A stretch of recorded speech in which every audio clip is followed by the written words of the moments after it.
नमस्कार, मैं हूं आपके साथ नम्रता। रूस और यूक्रेन के बीच चल रहे युद्ध को 11 दिन हो गए हैं, लेकिन स्थिति संभलने के बजाय बद से बदतर होती जा रही है। रूस एक के बाद एक हमले कर रहा है, तो वहीं यूक्रेन भी झुकने को तैयार नहीं है। यूक्रेन भले ही ताकत में रूस से बहुत पीछे दिख रहा था, लेकिन अमेरिका समेत कई देशों ने यूक्रेन की मदद करने का ऐलान कर दिया है और उसे मजबूत ये देश बना रहे हैं। कोई देश अपनी सेना भेज रहा है, तो कोई हथियार, तो कोई आर्थिक मदद पहुंचाकर यूक्रेन को मैदान में डटे रहने के लिए प्रेरित कर रहा है। यूक्रेन की मदद करने के लिए अब दुनिया के अमीर लोगों की सूची में शामिल होने वाले एलन मस्क भी आगे आए हैं।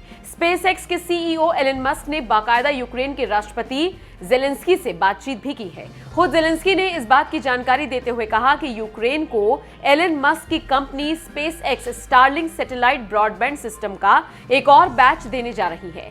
एलन मस्क द्वारा ये मदद ऐसे वक्त में की जा रही है जब रूस ने यूक्रेन के इंटरनेट सेवाओं को बाधित कर दिया है। एलन मस्क ने बहुत नाजुक वक्त में यूक्रेन की मदद के लिए हाथ आगे बढ़ाए हैं। एलन मस्क की इस मदद से यूक्रेन के लोगों को निश्चित तौर पर फायदा होगा। यूक्रेन के राष्ट्रपति जेलेंस्की ने इस मदद के लिए एलन मस्क का शुक्रिया अदा किया है। उन्होंने कहा कि शब्दों और कार्यों के साथ यूक्रेन का समर्थन करने के लिए भी उनका आभारी हूं।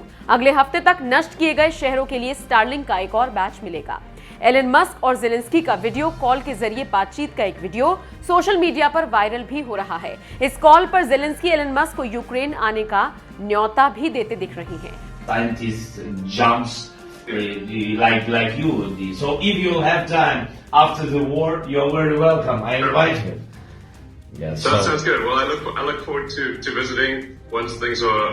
Scientists, jumps, like you. So if you have time after the war, you're very welcome. I invite you. Yes. So that sounds good. Well, I look forward to visiting once things are. Scientists, jumps. Like you. So if you have time after the war, you're very welcome. I invite you. Yes. So that sounds good. Well, I look forward to visiting once things are. Scientists, jumps, like you. So if you have time after the war, you're very welcome. I invite you.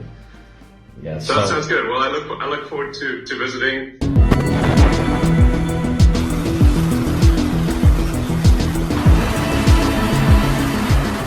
खैर, आपको बता दें, रूस के हमले से Ukraine को काफी नुकसान हो रहा है। कभी बेहद खूबसूरत दिखने वाला ये देश अब बर्बादी की कगार पर खड़ा दिख रहा है। इसी बीच एलन मस्क ने भी दो टूक कह दिया कि युद्ध प्रभावित देश में स्टारलिंक सैटेलाइट ब्रॉडबैंड सेवा को टारगेट किया जा सकता है। उन्होंने ये भी कहा कि यूक्रेन के हिस्सों में उनकी एकमात्र गैर रूसी संचार प्रणाली काम कर रही है, लेकिन उसे भी निशाना बनाया जा सकता है। ऐसे में लोगों को इसका सावधानी से इस्तेमाल करना होगा। बहरहाल एलन मस्क जिस तरह से यूक्रेन की मदद कर रहे हैं, उस पर आपका क्या कहना है? कमेंट बॉक्स में अपनी राय हमें जरूर दें। Scientists, jumps, like you. So if you have time after the war, you're very welcome. I invite you. Yes. So that sounds good. Well, I look forward to visiting once things are. Scientists, jumps, like you. So if you have time after the war, you're very welcome. I invite you. Yes. So that sounds good. Well, I look forward to visiting once things are. Scientists, jumps, like you. So if you have time after the war, you're very welcome. I invite you. Yes. So that sounds good. Well, I look forward to visiting once things are. Scientists, jumps, like you. So if you have time after the war, you're very welcome. I invite you. Yes. So that sounds good. Well, I look forward to visiting.